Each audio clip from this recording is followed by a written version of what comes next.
Hello there everyone, and welcome back to Void Dwarf Studios, where today we look at one of the Emperor's finest chapters. Yeah, definitely one of the Emperor's finest chapters. This video is being supported by Patreon subscriber Douglas Lyon, and I just wanted to say thank you very much for your support, Doug. It really does mean a lot to me, as do all your Patreon subscriptions. Yeah, there is no way of saying this except by just, it really does matter so much to me, and I really appreciate all the support you guys give me, both on YouTube and on Patreon, because frankly, this can't be achieved without your guys' help. I am well aware of that, and the more people who are willing to support me, the bigger and better things I can get on and do, which would be hopefully better for everyone. So anyway, the Dark Angels, ladies and gentlemen, the First Legion. Their Primarch is Lionel Johnson, and they originate from the world of Caliban, a thickly infested jungle world with some rather unpleasant Denzians who make living there feel like an absolute hell every single day, because you have to not only continuously burn the forest back to stop it from enveloping everything, but you've also got to kill the massive mutant, almost chaotic-like creatures that keep coming out the forest to try and eat you. It is not a particularly pleasant place to live, nor is it somewhere I would ever choose to go on holiday. But it is in fact the home of Lionel Johnson. Well, when his pod crash-landed on the planet, after the Chaos Gods decided to pull a fast one and stop the Emperor from conquering the galaxy quite as quickly as he originally planned. But I'm not going to go into too much detail about Caliban, or in fact over Lionel Johnson, because first of all, this is an overview video, so we're just going to talk roughly the history of the Dark Angels from their beginnings to their current days. And I find that if I start talking about Primarchs and their backgrounds and the worlds they're on, and yeah, I'm already starting to lose the plot, because I said I'm talking about Dark Angels, which is their overview. So, the overview is, the Dark Angels were the First Legion. They are the first Space Marines. And because of this, they were privy to an awful lot of the early day secrets and missions that the Emperor would task them on. This is also one of the reasons why Dark Angels have an affinity for really ancient technology, simply because they've had a lot of experience using it. They got the best kit, they got the best tools. They were kind of Daddy's favoured child, from a perspective, you could say. Once the Emperor set out from Terra, with his various legions going across the galaxy and, well, kicking the various snot out of any human or alien empires that happened to be around, the Dark Angels, of course, eventually reunited with their Primarch, Lionel Johnson, who indoctrinated them into the warrior cultures of Caliban, the knightly orders that go around the planet and their homeworld and slay beasts. This knightly order didn't really do much damage to the Dark Angels, although it is safe to say that it had given them more of a superiority complex, as well as heavy martial traditions from the Caliban cultures. It's also fair to say that the Calibans and the Terrans didn't immediately interact or integrate themselves quite so easily. They all had slightly different ideas on how to go about things, and well, with all projects when it comes to integrating different cultures, it had its bumps. But the real problems began once the heresy came to fruition. So Horus and his buddies were going around the galaxy causing all kinds of problems. The Dark Angels were, for the most part of the heresy, kind of out of it. There were some interactions. For example, Lionel Johnson made an unfortunate mistake where, even though he defeated a force that was trying to obtain artillery and ammunition for the conquest of Terra and the Solar Sector, he accidentally gave these artillery pieces to Perturabo, who was already a traitor at this point.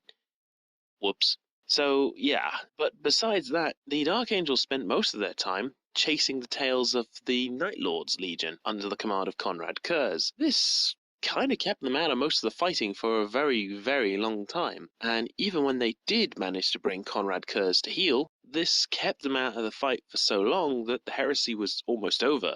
They were heading back towards Terra more or less around the same time that Horus decided to lower his shields and try and have one final fight with the Emperor. We all know how that went. Lionel Johnson was understandably upset. at the deaths of his beloved father, as although he didn't have the greatest relationships with his brothers or with the Emperor himself, he still had a great admiration and respect for the man. And, well, yeah, things only got worse for the Dark Angels from there. Upon returning towards their system and towards the planet of Caliban, the Dark Angels came under attack from the planet. The orbital space batteries basically pounding into the Dark Angels' fleet, forcing them to retreat. After some investigation work, the Dark Angels discovered that the planet and the recruits who were being trained by Lionel Johnson's second-in-command, Luther, had decided that they were going to turn traitor. This understandably made Lionel Johnson very angry. Very, very, very angry.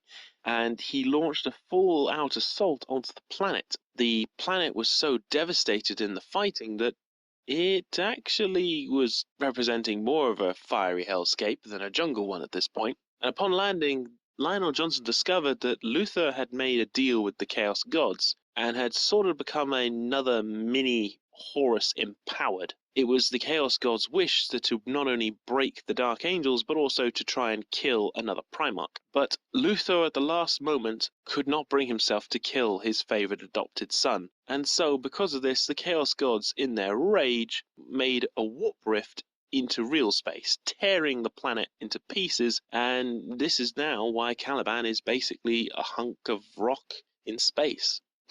Literally called The Rock. When the Dark Angel Space Marines managed to find Luther, Lionel Johnson was nowhere to be seen. Took Luther into custody and have kept him on the Rock until recent times when he has escaped.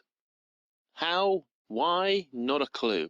And the Dark Angels since this time have been ashamed of the fact that their legion turned traitor. And on top of this, they are also doubly ashamed because they don't really know what happened to their Primarch. Only the most higher up echelons of the Dark Angel Order have an idea of where their Primarch actually is. And right now, he's currently sleeping inside the Rock. Yeah, he has been asleep inside the Rock, healing, for over 10,000 years. And he's only going to wake up apparently when the Imperium needs him most. So yeah, we're not quite sure what's going on there. And the Dark Angels have made it their mission that all the traitors who turned traitor at the end of the heresy will be hunted down by them and made to confess their sins. Actively, Dark Angels trying to purge their ranks, as well as making sure that no one ever finds out that the Dark Angels turned traitor, which for the Dark Angels could potentially be very, very bad, as there have been plenty of chapters who, once they have traitors discovered within their ranks, the Inquisition comes a-knockin' and starts asking awkward questions. Questions the Dark Angels don't particularly want to answer, because it will only get more complicated for them, and, well, it could result into their chapter being declared traitorous. And this is kind of where you get all these funny memes about whether the traitors in the Dark Angel ranks are actually the Dark Angels themselves, as opposed to the Fallen, who the Dark Angels call traitors. It's kind of hard to work out sometimes. And because the Dark Angels, of course, during the whole Codex thing that Gulliman was so keen on, split into multiple chapters, they kind of have a very confusing way of going about things. Whilst they are technically multiple Dark Angel chapters, they all work together. They all have their own chapter masters, and again, they all more or less take their orders from the Dark Angels. It's very complicated to try and work out what the Dark Angels are actually up to, beyond the fact that they're just searching for the Fallen and making sure that they don't cause any trouble, and of course that they don't want to get found out whilst doing it. This has led to multiple Inquisitors, officials, other Space Marine chapters, anyone who decides to poke too much into the Dark Angels' goings-on, that, the Dark Angels have a reputation for being a bit sinister, shall we say, and also of being a unreliable ally at the best of times, because the Dark Angels tend to turn up to a conflict if they feel that there is a Fallen nearby, or if they feel that it will benefit them in their search. And once they've captured the Fallen, they have an annoying habit of just buggering off. However, whilst they are not the most reliable of allies, it is definitely truthful to say that the Dark Angels are they're an Astartes force. At the end of the day, any Space Marine force is going to cause murder to anything they come against.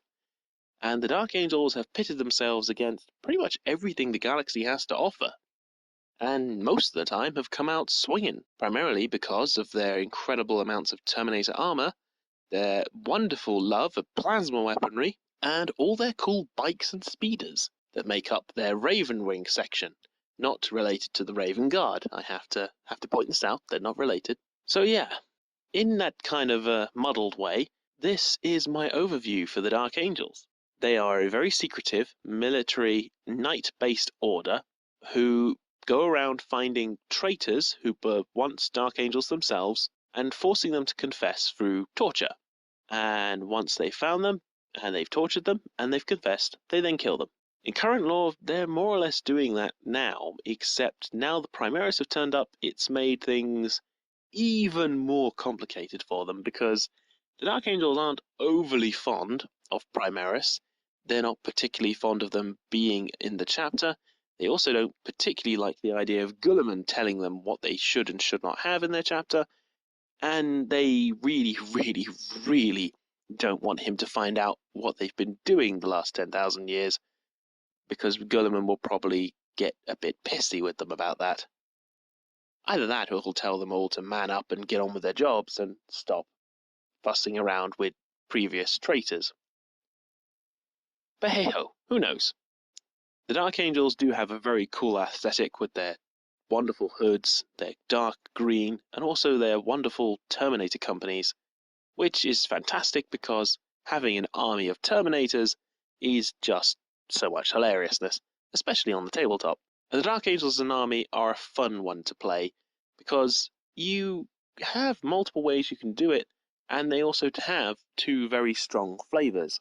Like I said, the main ones are Raven Wing and the Death Wing. The Death Wing being your hard-hitting Terminator force, which tends to teleport in, massacre everything around it, and then teleport away, or the Raven Wing that tends to speed up the front or around the sides and just shoot people to pieces, and bikes which have plasma instead of bolsters and all kinds of loveliness. So anyway, as I said, this is going to be the very quick overview video for the Dark Angels. I hope you have enjoyed it. Thank you all to my Patreons, my YouTube subscribers, and my supporters on Facebook and Instagram. Life and work has gotten a bit complicated recently, what we're trying to move into a new house and all, paperwork and all that jazz. But I will keep trying to at least plug one video a week out. Like I said, thank you all so much for your support. It genuinely does mean a lot to me, and I hope to hear from you all soon. Take care, everyone.